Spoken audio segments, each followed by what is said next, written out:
आपने देखा होगा कि पूरी दुनिया में आग लगी पड़ी है।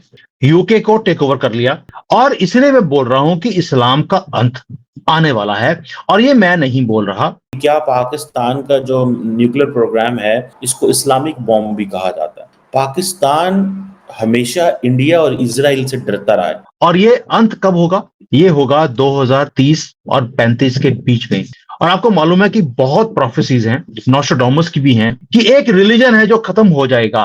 पाकिस्तान के अंदर जो जमात इस्लामी के एक प्रोफेसर खुर्शीद हुआ करते थे, वो ये कहते थे कि पाकिस्तान को जो न्यूक्लियर वेपन है, जो अपनी दफाई पॉलिसी है उसमें इजराइल को शामिल करना चाहिए। कोई यहाँ पर कोई दहशतगर्दी नहीं होती, अपने हक के लिए सबको निकलना चाहिए। और अगर अपने हक के लिए निकलते हैं ये लोग डंडे मारते हैं, ये लोग ये करते हैं। पाकिस्तान हमेशा इंडिया और इजराइल से इस तरह डरता रहा है कि माजी में भी हमें ये कहा गया कि इंडिया और इजराइल जो हैं they wanted to attack Pakistan nuclear installations. Just suppose कि अगर आप केरला गए हैं और आपने 100 मुसलमान लड़की से मुलाकात की है, 100 में 98 लड़कियां, 98 लड़कियां किसी ना किसी इस्लामिक टेररिज्म ऑर्गेनाइजेशन से जुड़ी हुई हैं। हम तो ओवैसी को रिक्वेस्ट करते रहे कि खुदारा एक सेशन ही कर दो कश्मीर के ऊपर, लेकिन कोई नरेंद्र मोदी साहब को नाराज करने के लिए तैयार नहीं था। दोस्तों, मशहूर इतिहासकार और भविष्यवाणी लिखने वाले नास्ट्राडामस ने आज तक ऐसी भविष्यवाणी नहीं की जो आज तक सच नहीं हुई हो। ऐसी ही एक भविष्यवाणी नास्ट्राडामस ने इस्लाम को लेकर भी कही थी। इतिहासकारों की माने तो नास्ट्राडामस ने इस्लाम को लेकर एक ऐसी भविष्यवाणी की थी जिसे सुनकर आपके रोंगटे खड़े हो जाएंगे। नास्ट्राडामस ने कहा था कि एक ऐसा रिलीजन आएगा जो पूरी पृथ्वी पर छा जाएगा, लेकिन जितने तेजी से उसका आगमन होगा उतनी ही तेजी से उसका दुर्गति और भी बुरी होगी, और उसका अंत इतना बुरा होगा कि पूरी मानवता शर्मसार हो जाएगी। और यही इस्लाम को लेकर भी देखी जा सकती है। जिस तरीके से इस्लाम का पतन पाकिस्तान, अफगानिस्तान, इराक, सऊदी अरब और दूसरे इस्लामिक राष्ट्र में हो रहा है, उसे देखकर तो ऐसा लगता है कि यह भविष्यवाणी सच होने वाली है। इसके अलावा नास्ट्राडामस ने भारत को लेकर भी भविष्यवाणी की थी कि भारत स्वर्ग जैसा बनेगा और पूरी दुनिया में उसकी चर्चाएं होगी।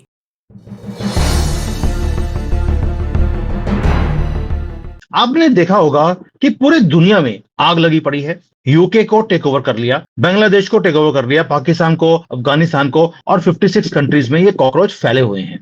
और जब यहां पर नहीं फैले हुए वहां पर भी ये आग लगाते जा रहे हैं। और इसलिए मैं बोल रहा हूं कि इस्लाम का अंत आने वाला है। और ये मैं नहीं बोल रहा, और लोग हैं जिन्होंने बोला है। आपको मालूम है कि एक हमारे अच्युतानंद जी थे, भविष्य मालिका लिखी हुई है।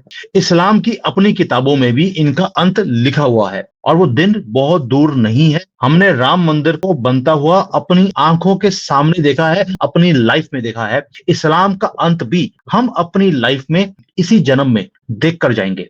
जो इस्लाम है इसका जो साइकिल है वो है 1400 सालों का। 1400 साल लिखा हुआ है, और ये अंत कब होगा? ये होगा 2030 और 35 के बीच में। और आपको मालूम है कि बहुत प्रोफेसीज हैं, नोस्ट्राडामस की भी हैं, कि एक रिलीजन है जो खत्म हो जाएगा, और उसके खत्म होने के बाद पीस आएगा, इस दुनिया में स्वर्ग बन जाएगा। भविष्य मालिका बहुत ही हमारी प्रसिद्ध एक किताब है प्रेडिक्शंस की। और उन्होंने बोला कि जब अंत आएगा इस्लाम का, उस वक्त ये एक गलती करेंगे। गलती क्या करेंगे? यूके में इन्होंने आग लगा दी, फ्रांस में, जर्मनी में, भारत में, बांग्लादेश में, आप किसी भी कंट्री में देख लीजिए, वहां पर ये आग लगाते जा रहे हैं। इजराइल में आग लगा दी, अमेरिका में आग लगा दी।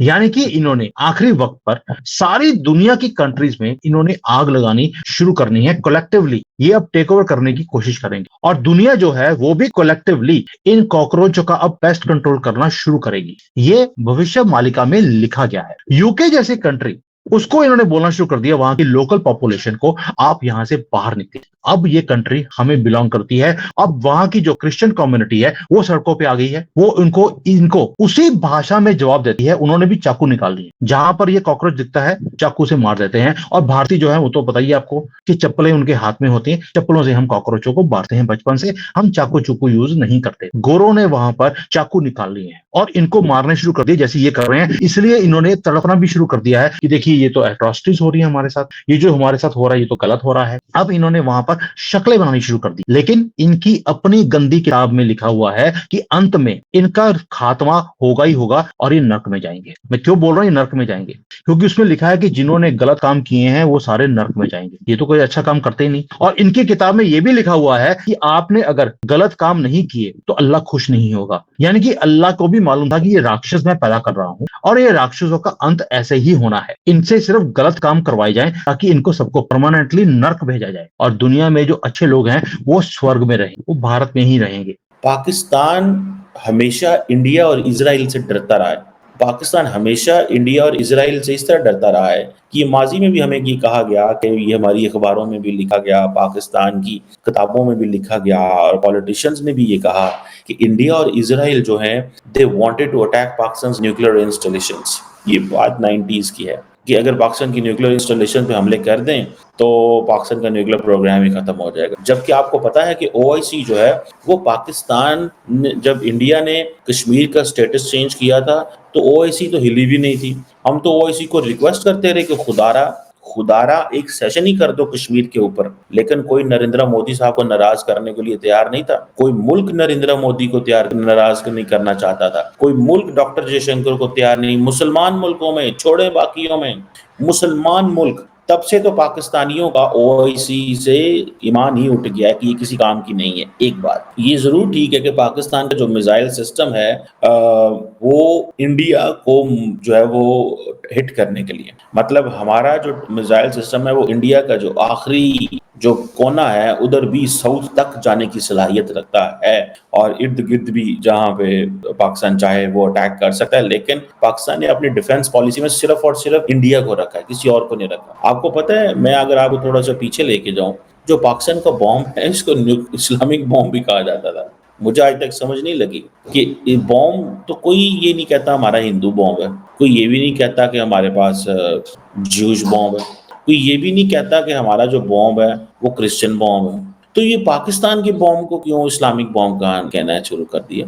मतलब पाकिस्तान को हमेशा शुरू से ये रहा है कि हम लीडरशिप लेना चाहते थे। बेसिकली प्रॉब्लम ये है, आप माजी में चले जाए ना 60s में, तो ये जितने भी इस्लामिक ममालिक हैं ये जरा भी पसंद नहीं करते थे पाकिस्तान को। मैं आपको थोड़े दिन पहले की बात बताऊं, अभी बल्कि मैं एक आर्टिकल लिख रहा हूँ कि how Pakistan sees this Israel Palestine conflict and ये जो वॉर ऑन गजा इसको कैसे देखता है। आपको पता है पाकिस्तान को तो अरब ममालिक ने लिफ्ट ही नहीं कराई जरा भी। आपको इस चीज का पता है कि पाकिस्तान को जरा भी लिफ्ट नहीं कराएगी। जब अरब ममालिक अलॉन्ग विद इंडोनेशिया डेलीगेशन लेके 5 परमानेंट मेंबर्स तक पहुंचे ताकि गजा में सीज फायर कराया जाए, तो पाकिस्तान को कोई साथ लेके नहीं गया। क्यों भला, क्यों नहीं साथ लेके गए? मैंने इस पे शोर भी काफी डाला था।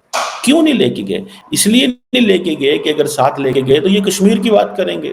सो पाकिस्तान को लेके जाने के लिए तो बहुत जरूरत नहीं है। और दूसरा ये है कि पाकिस्तान फौरन चैंपियन बनना शुरू कर देता है और पाकिस्तान अपने कद से बड़ी बातें करने शुरू करता है, क्योंकि पाकिस्तान के पास मिसाइल प्रोग्राम है, पाकिस्तान के पास न्यूक्लियर प्रोग्राम है, पाकिस्तान की फौज बड़ी है। तो इमीडिएटली जो जिसे वो कहते हैं ना ऑप्टिक्स बदलने शुरू हो जाते हैं। तो वो जो ऑप्टिक्स बदलते हैं उसकी वजह से चीजें जो है ना वो नोबडी लाइक्स इट। ये सारे लोग कहते हैं, सारे पाकिस्तानी जो बाहर हैं वो कहते हैं जब पाकिस्तान ने न्यूक्लियर टेस्ट किया था हमारी बड़ी इज्जत बन गई।